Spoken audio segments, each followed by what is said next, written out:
গণভোট আসলে কি অথবা হ্যাঁ না ভোট আসলে কি এখনো অধিকাংশ মানুষ জানেন না তাদের জন্যই এই ভয়েস ধারণের ভিডিও প্রতিবেদন। প্রায় সময়ই আমাদের কাছে অনেকেই জানতে চান, বিশেষ করে মফস্বল অথবা গ্রামের অর্ধশিক্ষিত মানুষসহ যারা লেখাপড়া জানেন না তারা জানতে চাই গণভোট আসলে কি। এই বিষয়ে আমাদের একটু বুঝিয়ে বলেন তো। এবং তাতে অথবা এই ভোট দিলে আমাদের লাভ কি?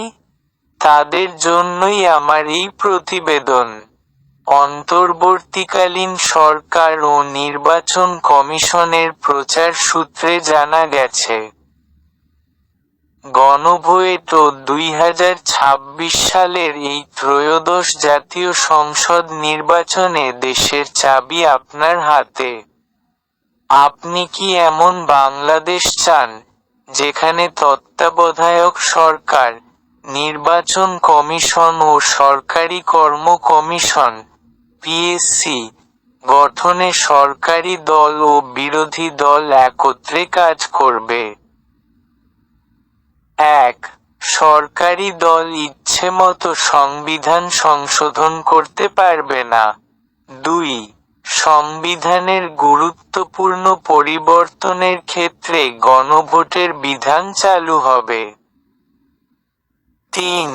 বিরোধী দল থেকে ডেপুটি স্পিকার এবং গুরুত্বপূর্ণ সংসদীয় কমিটিসমূহের সভাপতি নির্বাচিত হবেন। 4. যত মেয়াদী হোক, কেউ সর্বোচ্চ 10 বছরের বেশি প্রধানমন্ত্রী থাকতে পারবেন না। 5. সংসদে নারীর প্রতিনিধিত্ব পর্যায়ক্রমে বাড়বে। 6. ক্ষমতার ভারসাম্য প্রতিষ্ঠার জন্য পার্লামেন্টে একটি উচ্চকক্ষ গঠিত হবে। 7. দেশের বিচার ব্যবস্থা স্বাধীনভাবে কাজ করবে। 8.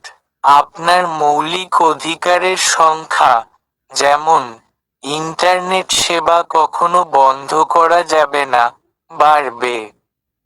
9. দণ্ডপ্রাপ্ত অপরাধীকে রাষ্ট্রপতি ইচ্ছেমতো ক্ষমা করতে পারবেন না। 10. রাষ্ট্রপতি ও প্রধানমন্ত্রীর ক্ষমতার মধ্যে ভারসাম্য থাকবে। 11.